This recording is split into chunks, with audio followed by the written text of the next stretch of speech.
पूजा plastic, आपकी रसोई का भरोसेमंद साथी। कंटेनर, मसाला बॉक्स, ट्रे, जग और भी बहुत कुछ। स्वास्थ्य के लिए सुरक्षित टिकाऊ क्वालिटी के साथ पूजा प्लास्टिक, किचन का परफेक्ट पार्टनर।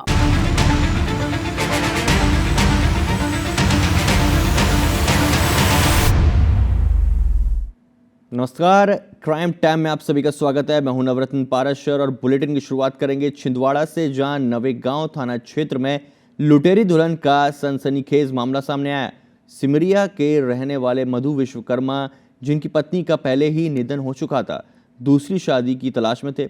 इसी मजबूरी का फायदा उठाकर एक शातिर गिरोह ने उन्हें शादी का झांसा दिया और आरोपी ने अपने साथियों के साथ मिलकर एक महिला को मधु की फर्जी पत्नी बनाकर घर भेज दिया और शादी के नाम पर 10,000 रुपये भी ले लिए। महिला बाकायदा करीब 15-20 दिन तक घर में पत्नी बनकर रही। फिर भरोसा जीतने के बाद उसने अपने प्रेमी को भाई बताकर घर बुलाया और 10 जनवरी को बाइक, मोबाइल, चांदी की चेन, नकदी और सामान लेकर फरार हो गई। पीड़ित की शिकायत पर पुलिस ने 4 आरोपियों को गिरफ्तार कर जेल भेज दिया, जबकि महिला का प्रेमी अभी भी फरार है, जिसकी तलाश जारी है।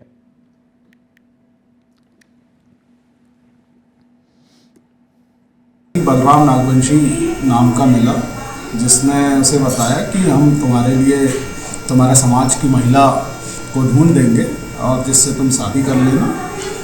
3-4 साथी शिवजी तांडेकर, मुकेश सूर्यवंशी, बलराम नागवंशी और एक महिला संध्या विश्वकर्मा, उससे साथ मिलकर जो प्रार्थी है उसे ठगने का प्लान बनाया। महिला का एक बॉयफ्रेंड है जिसने उन्हें अपने घर में छोटा भाई बताकर घर में बुलाया और एक रात वो वहीं रुका और दूसरे दिन सुबह प्रार्थी की मोटरसाइकिल, चैन, मोबाइल फ़ोन और भी सामान वगैरह चोरी करके ये महिला अपने बॉयफ्रेंड के साथ फरार हो गई। और सागर रेप कांड में नया ट्विस्ट सामने आया। दरअसल इस घटना को लेकर एक सीसीटीवी फुटेज सामने आया, जिसमें एक महिला और एक युवा घर से निकलकर बिल्कुल नग्न हालत में अलग अलग दिशा में भागते दिख रहे हैं। एक राहगीर ने इसका वीडियो बना लिया, जो काफी अहम माना जा रहा है। इस फुटेज के सामने आने के बाद ऐसी आशंका जताई जा रही है कि महिला और युवक दोनों आपत्तिजनक स्थिति में थे। तभी किसी के आने की आहट हुई और फिर लोकलाज के चलते वो उसी स्थिति में भाग निकले। इसके बाद महिला ने खुद को पाक साफ साबित करने के लिए युवक पर रेप का आरोप लगा दिया। IBC24 इस वीडियो की पुष्टि नहीं करता है, लेकिन कहा जा रहा है कि ये मोतीनगर थाना क्षेत्र से जुड़ा हुआ है। दरअसल ये पूरा मामला सागर के मोतीनगर थाना क्षेत्र का है। 3 दिन पहले 40 साल की एक विधवा महिला ने रेप का आरोप लगाया था। आरोपी कोई और नहीं बल्कि उसी महिला के बेटे का दोस्त था। महिला की शिकायत पर पुलिस ने मारपीट और घर में घुसकर दुष्कर्म की धाराओं में केस दर्ज कर आरोपी की तलाश शुरू की। और इसी बीच गुरुवार को आरोपी युवक ने फांसी लगाकर आत्महत्या कर ली। युवक की मौत के बाद परिजनों ने शव थाने के सामने रखकर चक्का जाम किया और झूठे मामले में फंसाए जाने की बात कही। परिजन की माने तो रेप के आरोपी युवक ने झूठे केस के मानसिक दबाव और बदनामी के डर से अपनी जान दे दी। अब पुलिस के सामने यह बड़ी चुनौती है कि वो हर हकीकत का पता करे और दोषी को उसके अंजाम तक पहुंचाए। 12 जनवरी को एक महिला ने थाना मोतीनगर में रिपोर्ट लिखाई थी कि वजह अपने घर पे थी, तो उसके साथ एक आरोपी ने जबरन उसके साथ बलात्कार किया था। बलात्कार के मामले में जिसके विरुद्ध FIR लिखाई थी, उस आरोपी के द्वारा थाना बांदरी क्षेत्र में आत्महत्या कर ली गई है। उस बात को लेकर उसके मृतक के परिजनों के द्वारा आज चक्का जाम किया गया था और इस मामले में वो निष्पक्ष जाँच चाहते थे। उनका यह आरोप था कि हमारे बच्चे को उसमें मामले में झूठा फंसाया गया है और उसमें वो निष्पक्ष जांच चाहते हैं। उसमें उन्होंने झूठे रेप केस के संबंध में शिकायत की थी, जिसके संबंध में DI साहब द्वारा बताया कि जांच कर रहे हैं, CCTV फुटेज निकाल रहे हैं और उनको जो आर्थिक सहायता है जो जिसके वो पात्र हैं उसके लिए शीघ्र कार्रवाई की जाएगी। उनको कुछ दस्तावेज लिख के दे दिए इकट्ठे करके तहसीलात है, उसमें रेड क्रॉस से और जो भी शासन के योजना है, अनुदान है, उससे उनको शासन की तरफ से जो सहायता मिले प्रेषित कर दी। और खरगोन जिले के बैड़िया थाना क्षेत्र के बकावा गांव में मां और 6 महीने के बच्चे का शव संदिग्ध हालत में मिला है। घटना की सूचना मिलते ही पुलिस, फॉरेंसिक टीम और डॉग स्क्वाड मौके पर पहुंची और जांच शुरू कर दी है। पुलिस ने हत्या की आशंका में मृतका के पति को राउंड अप कर लिया और उससे पूछताछ की जा रही है। मृतिका चंपाबाई देवास जिले की रहने वाली थी और यहाँ परिवार के साथ मजदूरी करती थी। पुलिस अधिकारी फिलहाल कुछ बोलने को तैयार नहीं और पोस्टमार्टम रिपोर्ट का इंतजार कर रहे हैं। इधर खरगोन के सनावद में साइबर फ्रॉड का बड़ा मामला सामने आया। पॉलिटेक्निक कॉलेज के रिटायर्ड प्रोफेसर शशिकांत कुलकर्णी के साथ 10 लाख की ठगी हुई है। जानकारी के मुताबिक उन्हें कॉल में डराया गया कि उनके अकाउंट से आतंकवादी संगठन के खाते में 7 करोड़ रुपए ट्रांसफर हुए हैं और कुलकर्णी भी आरोपी हैं। लगातार 2 दिनों तक डिजिटल अरेस्ट हुए प्रोफेसर ने आरोपी के अकाउंट में 10 लाख रुपए RTGS भी कर दिए। इसके बाद भी आरोपी लगातार फोन कर और रकम की मांग कर रहा था और जब साइबर सेल ने पुष्टि की कि ऐसा कोई अपराध या गिरफ्तारी दिल्ली पुलिस ने नहीं की, तब जाकर उन्हें फ्रॉड का एहसास हुआ। अब पीड़ित ने साइबर सेल में शिकायत दर्ज कर अपनी रकम वापस दिलाने और आरोपियों को पकड़ने की मांग की है। पुलिस आरोपी का पता लगाने में अब जुट गई है।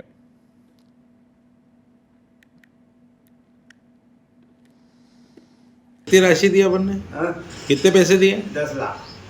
10 लाख वो तो और मांग रहे थे, पूरे एंट्री खुलवाई मेरी क्या मेरे। और फिर बाद में जब मेरे को ये मालूम पड़ा कि ये फ्रॉड है, NIA ऑफिस ने कहा कि ये फ्रॉड है, आपके अगेंस्ट कुछ नहीं है NIA का, तो फिर मैंने फिर ये लोगों को बताना चालू किया। तब तक उन्होंने मेरे को कहा कि किसी को बताना मत। है कि आपका और आपकी पत्नी का जो आधार कार्ड है वो आतंकवादियों ने J&K बैंक में अकाउंट खुलवाने के लिए यूज किया है, तो आप भी उसमें सम्मिलित हैं, तो आपके नाम का वारंट जारी हुआ है, तो ये इनको धमकी दी गई थी। आगे प्रकरण दर्ज कर वैधानिक कार्रवाई की जाएगी। मौजूदा दौर में साइबर ठगों के निशाने पर आम लोग तो हैं ही, धर्म जगत से जुड़े लोग भी अब सुरक्षित नहीं है। इंदौर में इससे जुड़ा एक चौंकाने वाला मामला सामने आया जब बिना OTP और मैसेज के जैन साध्वी के खाते से 24 लाख रुपए निकाल लिए गए। साध्वी को दान के रूप में ये राशि मिली थी और जिसे साइबर ठगों ने 2 दिन में 6 ट्रांजैक्शन के जरिए निकाल लिया। साध्वी को इसका पता तब चला जब बैंकिंग ऐप के जरिए खातों के ट्रांजैक्शन चेक किए। ठगों ने रकम ट्रांसफ़र होने के बाद अलग अलग खातों से ATM के जरिए सारी रकम निकाल ली। प्रारंभिक जांच में पुलिस ने संभावना जताई कि मोबाइल में APK फाइल के जरिए रकम पर हाथ साफ किया गया होगा।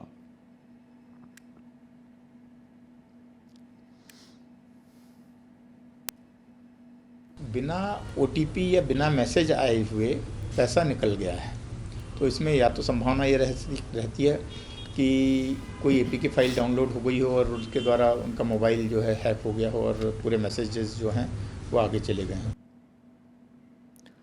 भोपाल में सड़क पर वाहनों की मामूली टक्कर के बाद युवकों में विवाद हुआ जो खूनी संघर्ष में बदल गया। घटना में चाकूबाजी भी हुई और घटना में 2 युवक गंभीर रूप से घायल हो गए। निशानपुरा इलाके में सड़क पर 2 बाइक की टक्कर होने पर विवाद हुआ था और जिसके बाद एक बाइक सवार युवक ने मौके पर अपने दोस्तों को बुला लिया और पहुंचते ही आरोपियों ने चाकू से हमला किया जिसमें 2 युवक घायल हो गए। दोनों युवकों की हाथ की उंगलियां कट गईं और शरीर के दूसरे हिस्सों में भी चोट लगी। सूचना पर पुलिस पहुंची और घायल युवकों को अस्पताल पहुंचाया। वहीं पुलिस ने अब केस दर्ज कर 3 आरोपियों को गिरफ्तार किया। कि स्कूल में हुए विवाद के तारतम्य में आगे ये लोग मिले और मारपीट की घटना हुई जिसमें 3 आरोपी, इनको पुलिस ने इनके विरुद्ध में 308 पुरानी IPC और जिसमें 110 BNS में अपराध पंजीबद्ध किया गया है। इनमें से 2 की गिरफ्तारी हो गई है, शेष की कार्रवाई जारी है। भोपाल के कोलार इलाके में रहने वाले नगर निगम कर्मचारी की आत्महत्या का मामला सामने आया। मृतक के परिजनों का आरोप है कि वो हनी ट्रैप में फंसने के बाद ब्लैकमेलिंग से परेशान था और आरोप है कि एक युवती ने विवाहित कर्मचारी को प्रेम जाल में फंसाकर निजी वीडियो वायरल करने की धमकी दी और उससे करीब 8 लाख रुपए वसूले। इसके बाद लगातार और पैसों की मांग की जाती रही और युवती फर्जी TI के जरिए रेप केस में जेल भेजने की धमकी देती थी। मानसिक प्रताड़ना से तंग आकर युवक ने जहर पी लिया था और परिजनों ने पुलिस को मृतक के मोबाइल की चैट और कई सबूत सौंपे हैं और पुलिस अब मामले की जांच कर रही है।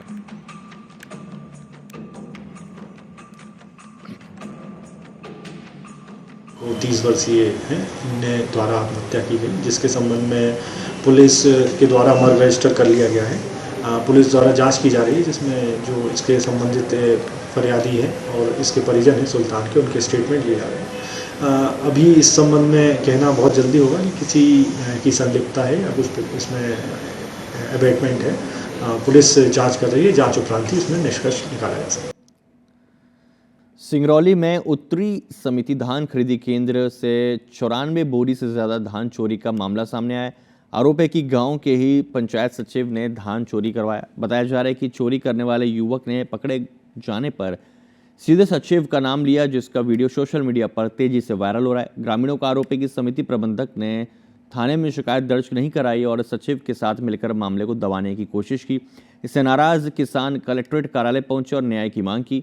मामले पर जिला पंचायत सीईओ का कहना है कि 3 दिन के अंदर जांच कराई जाएगी और अगर सचिव दोषी पाए गए तो उन्हें नोटिस देकर निलंबित किया जाएगा। वहीं समिति प्रबंधक पर भी कार्रवाई की तैयारी है। हमारे यहाँ उत्तरी पंचायत में धान चोरी हुआ, जो वीडियो आप वायरल हुआ है उसमें 94 बोरी शिकायत बताया जा रहा है। और जो चोरी करवाने वाला वो हमारे यहाँ का सेक्रेटरी देवदत्त जायसवाल है, उसके द्वारा चोरी करवाया गया है। जो वहाँ पे पकड़े गए हैं वो आरोपी द्वारा बताया जा रहा है। और वहाँ के हमारे जो समिति के अंदर है वो उनका सतानंद जायसवाल नाम है। वो जो मामला पकड़े जाने पर वो कार्रवाई करने लगे, फिर वो आपस में ले दे के वहाँ के सरपंच अशोक जायसवाल जी मतलब ले दे के पूरा मामला सल्टा दिए। पुलिस तक बात गई नहीं। मामला यही है कि पैसा लेकर सब दबा दिया जा रहा है। ठेकेदार है और जो भोपाल के बाग सेवनिया पुलिस ने सूने मकानों में चोरी करने वाले शातिर गिरोह के सदस्यों को पुलिस ने गिरफ्तार किया है। पुलिस ने आरोपियों के कब्जे से करीब 12 लाख के सोने चांदी के आभूषण, चोरी में इस्तेमाल 2 वाहन और ताला तोड़ने वाली टामी जब्त किए। तकनीकी साक्ष्यों के साथ करीब 50 सीसीटीवी कैमरों की फुटेज खंगाली गई और कड़ाई से पूछताछ में आरोपियों ने सूने मकानों की रेकी कर 2 घरों में चोरी की वारदात को अंजाम देना कबूल किया है। पुलिस के मुताबिक आरोपी किराए के मकान लेकर एल्यूमिनियम वर्क का काम करने के बहाने इलाके में रहते थे और सूने मकानों की रेकी करते थे। चोरी से मिली रकम को मौज मस्ती, घूमने और होटल में खर्च करने की बात भी सामने आई।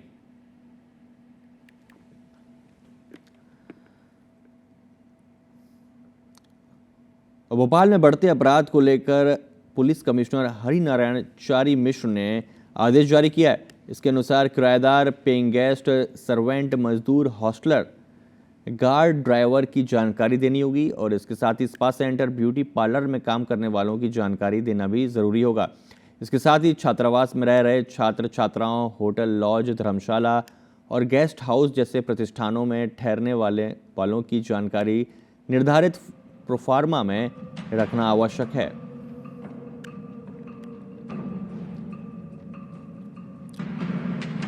और आपने चोरों के बारे में बहुत कुछ सुना होगा, उनकी चोरी की करतूतों से भी आप बखूबी वाकिफ होंगे, लेकिन हम आपको एक ऐसे वाहन चोर से मिलवाने जा रहे हैं जो आपकी कल्पनाओं से परे है।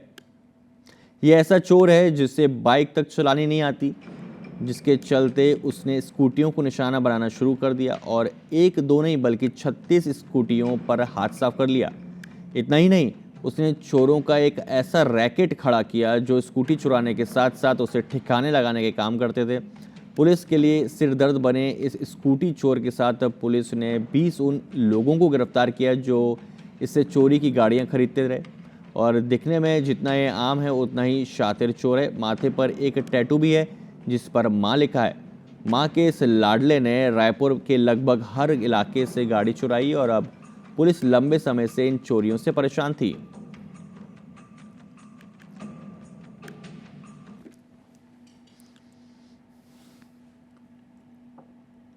दोपहिया वाहन चोरी की घटनाओं को देखते हुए रोशन रात्रे नाम के एक आदमी के ऊपर संदेह हुआ। उससे पूछताछ किया तो पूछताछ में उसने घटना करना स्वीकार किया और डिटेल पूछताछ में ये पता चला कि अभी तक लगभग 36 दोपहिया वाहन विशेष करके एक्टिवा के चोरी उसके द्वारा की गई है और 3 व्यक्तियों के माध्यम से उसने अलग अलग लोगों को इसको बेचा है। 21 आरोपियों को गिरफ्तार किया गया है, 36 एक्टिवा वाहन जब्त किए गए हैं। बीजापुर में माओवादी उन्मूलन अभियान के तहत सुरक्षा बलों को बड़ी सफलता मिली है। एसपी के सामने साउथ सब जोनल ब्यूरो से जुड़े कुल 92 नक्सलियों ने सरेंडर कर लिया और इन कैडरों पर कुल 1 करोड़ 41 लाख रुपए का इनाम घोषित था। मुख्य धारा में लौटने वालों में 21 महिलाएं और 31 पुरुष शामिल हैं, जिनमें DKSZC AOB डिवीजन और भामरागढ़ एरिया कमेटी के सदस्य भी हैं। सरेंडर करने वाले प्रत्येक कैडर को सहायता के रूप में तत्काल 50,000 रुपये की राशि दी गई और पुनर्वास नीति के तहत भी लाभ देने की प्रक्रिया जारी है। एसपी डॉक्टर जितेंद्र कुमार यादव ने अन्य नक्सलियों से भी हिंसा छोड़कर सम्मानजनक जीवन अपनाने की अपील की। वो मुख्य धारा में जुड़ने के लिए आज पुनर्वासित हो रहे हैं। इसमें अच्छी बात यह है कि जितने भी जो बड़े कैडर के हैं, जो आर्म्ड कैडर हैं, वो अब हथियार छोड़कर मुख्य धारा में शामिल हो रहे हैं। इसके साथ में ही जो नेशनल पार्क एरिया, जो एक सिक्योरिटी वैक्यूम एरिया माना जाता था, उसमें 7 जो आरपीसी हैं, जो जनताना सरकार के जो अध्यक्ष हैं, उन्होंने भी सरेंडर किया है साथ में।